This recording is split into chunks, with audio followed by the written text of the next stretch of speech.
Hello everyone, ओम नमः शिवाय and welcome back to the channel. I hope कि आप सभी ठीक होंगे और अपना भी ध्यान रख रहे होंगे और आप सभी की तैयारी भी अच्छे से चल रही होगी। तो आज है day 2 of UPSI preparation. Video आज मैं नहीं बना पाई थी, थोड़ा सा कुछ काम था मुझे, बाहर जाना पड़ा था। तो बताओ आप टारगेट कंप्लीट कर पा रहे हो या फिर नहीं कर पा रहे हो, क्योंकि मुझे भी थोड़ी सी दिक्कत होती है कभी कभी पूरा टारगेट कंप्लीट करने में। तो यही था आज का टारगेट। मैं एक बार आप सभी को दिखा देती हूँ। देखो यही रखा था, छोटा ही रखती हूँ मैं, क्योंकि फिर और भी लोग तैयारी भी कर रहे हैं, मतलब अदर लोग भी तैयारी कर रहे हैं, सभी के हिसाब से रखना पड़ता है। ऐसा भी नहीं कि बहुत ज्यादा रख दिया, फिर ऐसा भी नहीं कि बहुत ही कम है। तो आई थिंक मुझे लगता है ठीक है ये, बट आपको अगर लग रहा है कि कम है या फिर ज्यादा है तो प्लीज आप अपना ओपिनियन बता सकते हो।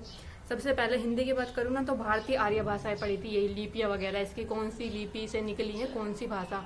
क्योंकि हम तो एक दो ही पढ़ते आए हैं कि बस ये गुरुमुखी लिपि के बारे में पढ़ लिया, देवनागरी लिपि, ब्राह्मणी, द्रविड़ की शैली, मतलब जो साउथ की जो शैली होती है वो द्रविड़ में जो है। तो इस तरह से आज मैंने काफी सारी पढ़ी, गुजरात की भी, ये सारी चीजें आज कंप्लीट की हैं।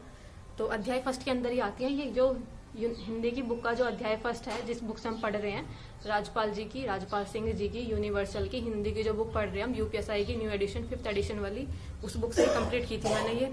रीजनिंग में 50 क्वेश्चन ही किए थे, वर्गीकरण वाले चैप्टर के, यानी कि क्लासिफिकेशन वाले चैप्टर के। रीजनिंग में कर रही हूँ, लेकिन ये वाले जो चैप्टर है ना, एक तो क्लासिफिकेशन और ये सीरीज वाले जो चैप्टर है, मेरी मिस्टेक होती है बहुत ज्यादा।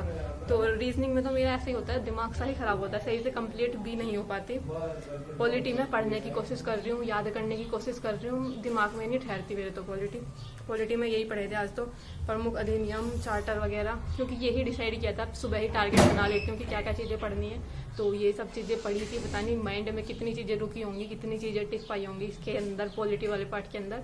फिलहाल तो मैं ऐसे ही पढ़ रही हूँ इसको, मोटा मोटी सी पढ़ने के लिए। बाकी परीक्षा वाणी की एक आराम से बुक मंगाऊंगी, फिर उससे पढ़ लूंगी आराम से एक बार। इससे ही है ना कि थोड़ा सा क्विक रिविजन, इतने हम हैं, इतना धीरे धीरे चीजें इससे ही पढ़ते हुए चलेंगे, जितने भी सोर्सेज अभी अवेलेबल है। और मैथ्स की अगर मैं बात करूँ तो मैथ्स में वर्गमूल और घनमूल वाला चैप्टर पढ़ा था SD यादव की बुक से, जो कि शारदा पब्लिकेशन की है, उससे ये वाला चैप्टर किया था। तो ठीक थे कुछ क्वेश्चन मुझे लगता है ठीक ही थे, ज्यादा डिफिकल्ट थे ही नहीं। इस बुक के अंदर एक नॉर्मल से ही लेवल के क्वेश्चन है, मतलब ऐसा नहीं है कि बहुत ज्यादा ऐसे क्वेश्चन रख दिए बिल्कुल हाई लेवल के, हो ही नहीं पाएंगे। क्वेश्चन हो जाते हैं, अगर नहीं होते तो थोड़ा सा दिमाग लगाओ, बार बार करो, 3 बार करो, 4 बार करो, फिर हो जाता है, अगर नहीं होता तो इस तरह के थे। वर्गमूल घनमूल वाला चैप्टर में 85 क्वेश्चन कर रही हूँ फिलहाल तो। मूल विधि की ऑनलाइन क्लास लूंगी मैं शाम के टाइम, अभी जिस टाइम पर मैं वीडियो रिकॉर्ड कर रही हूँ अभी तो मैंने नहीं लिया इसको, मैं थोड़ा शाम के टाइम ले लेती हूँ आराम से बैठकर मूल विधि वाली क्लास। तो अभी तक तो मेरी यही कंप्लीट हुए थे। मैं बुक से जो मैंने क्वेश्चन किए थे ना, इस वाली बुक से, मैथ्स की जो बुक थी, आपको बताती हूँ मेरे क्या क्या, जो वर्गमूल और घनमूल वाले चैप्टर के अंदर। सबसे पहले तो मैं पहले ही क्वेश्चन पर अटक गई थी दशमलव लगाने के टाइम पर। फिर 10वें क्वेश्चन में मुझे कुछ लगा कि शायद मैं यहाँ पर अटक गई थी, 17वें क्वेश्चन पर। फिर 21वां क्वेश्चन मुझे लग रहा है कि कुछ अलग सा या डिफिकल्टी था शायद, या हुआ ही नहीं है शायद यहाँ। 21वां क्वेश्चन नहीं हुआ था मेरा, SD यादव की बुक से जो वर्गमूल और घनमूल वाला चैप्टर है, इसमें 21वां जो क्वेश्चन है, अगर आपके पास बुक है तो 21वां रह गया है, 22वां रह गया, 28वां, मतलब हो गया था, 28वां तो हो गया था, लेकिन ऐसा है ना कि 1-2 बार करने के बाद हुआ है।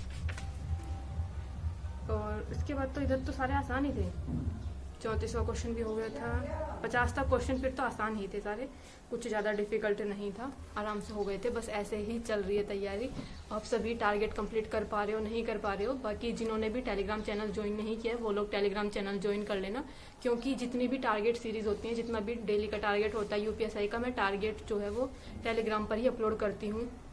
क्योंकि देखो अब मैं हर टारगेट को कम्युनिटी पोस्ट पर नहीं कर सकती डेली, क्योंकि इस तरह की चीजें मतलब उस पर करना अलाउ नहीं होता, जैसे हम डेली ही कर रहे हैं। चलो 1-2 दिन कर दिया कोई बात नहीं, या कुछ इस टाइप के कर दिए, तो जितनी भी नोट्स की PDF होती हैं या फिर कुछ भी स्टडी से रिलेटेड जो भी मटेरियल होता है, या कोई टारगेट सीरीज हम फॉलो कर रहे हैं, तो मैं उसको टेलीग्राम पर ही अपलोड कर देती हूँ। तो प्लीज आप लोग टेलीग्राम चैनल को ज्वाइन कर सकते हो, लिंक इसका जो होगा वो मैं डिस्क्रिप्शन में लगा दूंगी, तो प्लीज आप सभी जाकर ज्वाइन कर सकते हो। जिन्होंने चैनल नहीं बना रखा है टेलीग्राम पर, तो प्लीज भाई आप लोग भी बना सकते हो, क्योंकि बहुत ज्यादा डिफिकल्ट नहीं होता है। पहले मैंने भी नहीं बना रखा था, थोड़ा सा आलस के चक्कर में मैंने भी नहीं बनाया था, लेकिन जब हमें स्टडी कर रहे हैं, कुछ चीज की आपको जरूरत है, कुछ चीज को आपको लगता है कि यहाँ से मुझे मेरी स्टडी हो सकती है, तो फिर आपको वहां पर वो चैनल बनाने में कोई प्रॉब्लम नहीं है।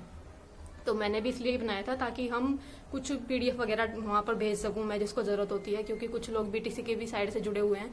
तो मैंने बीटीसी के वहाँ पर क्वेश्चन पेपर भी अपलोड कर दिए हैं। बीटीसी के क्वेश्चन पेपर बीटीसी वालों को मैंने नोट्स भी प्रोवाइड करा दिए हैं। तो अपनी तैयारी करते रहो। टेलीग्राम चैनल आप मेरा ज्वाइन कर सकते हो। बाकी फिर भी आपका कोई क्वेश्चन रहेगा तो प्लीज़ कमेंट कर देना। मिलते हैं नेक्स्ट वीडियो में, तब तक के लिए बाय बाय, टेक केयर।